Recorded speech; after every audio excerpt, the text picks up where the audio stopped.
Hey guys, welcome back. I thought I'd shoot a quick video today. I haven't yet received my blast gun from Eastwood, so I'm still waiting for that in the mail.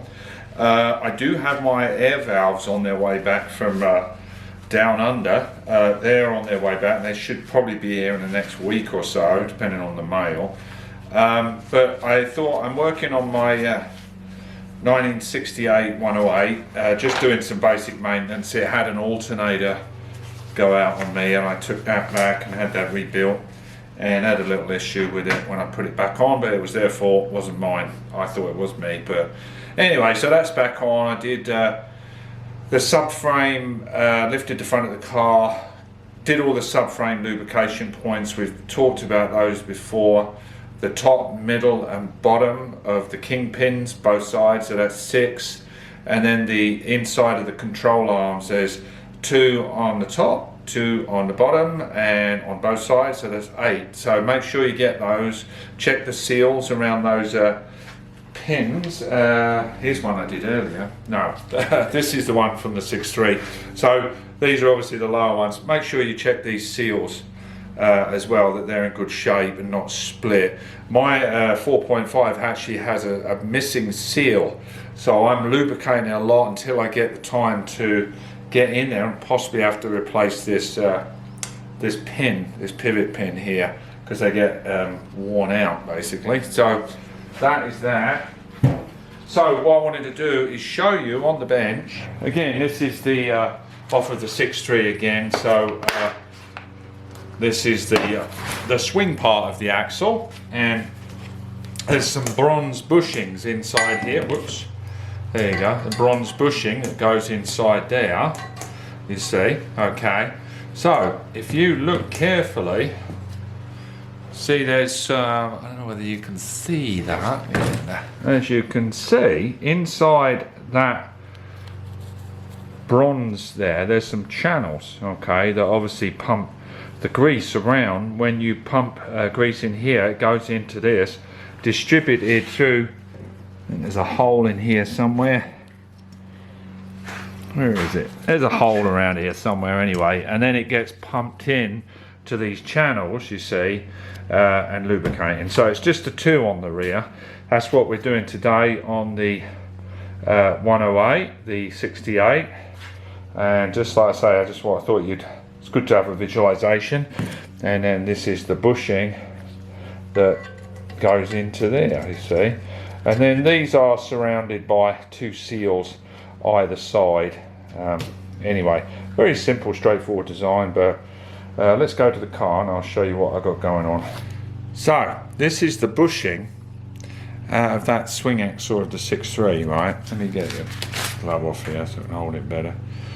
So you can see the crisscross pattern of where it was being lubricated, but I think someone wasn't very good at keeping up on it, because this has got, you can definitely feel some scoring in the bushing, some wear points, you know. So I'll obviously be replacing these bushings here. So that's what we're trying to take care of. So all of these, you know, it's going to have seals and all that stuff. I replace all this when I put the 6.3 back. So hopefully you can see this. This is back of the 68 here, and the zerk fitting is here, and then it's tucked up in there on the other side. So just give it a couple of quick pumps, maybe 3 or 4 pumps actually, until you start to see grease coming out of the seals. But basically the grease points there, give it a couple of pumps till you see it coming out of those seals. And the same with the other one under there, you put it under there. So that's those 2 at the back here. So don't forget those. Everyone pays attention to the front subframe, or some people don't even do that, but don't forget these ones, because you know, it's a lot of work to get in and repair all this. So maintain what you have. Another thing, I think I've talked to you about this before on the 4.5, but I like to put a pre-filter before it even gets to the fuel filter here, straight out of the tank. Then you've got a visual inspection you can make before. I always thought it was a little strange that, I know we got a strainer inside the tank, but to go from here straight into the pump, I just thought it, you know, not a big deal to put a filter. You can quickly spy this underneath the car, have a quick look, If it's getting dirty, just chop it, change it out.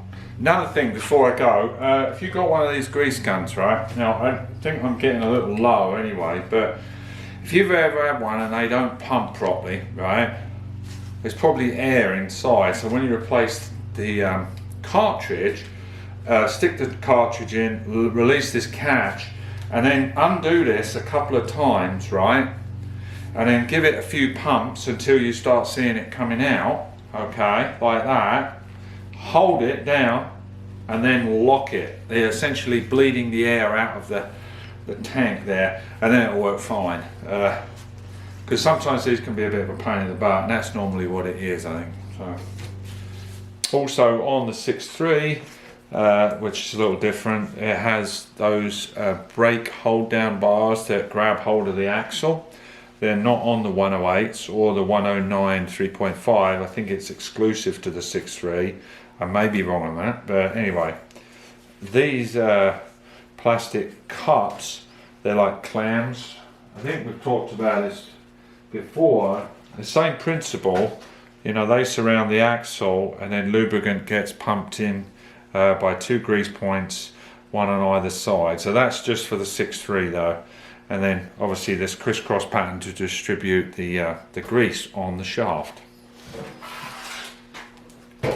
Thanks a lot for watching, guys, appreciate it. Remember those lubrication points, the zerk fittings on the back as well as the front. I try to do it when I do the oil changes and things of that nature, so it will do it as one, you know. I'm supposed to do it, I think, every 3,000 or 5,000 miles. And I'm sure a lot of you probably haven't done that, but me, one of them as well. You know, can't say I'm on it all the time, but I'm, you know, learning as I go. Make sure, because this 6.3 has shown me some of the wear points on those pins that can occur if you neglect the front suspension. And as you know, a few of you know that story of me buying a 108 and the front control arm snapping down to not being lubricated on a regular basis. So thanks so much for watching, guys, and I will see you in the next video. Take care, be well.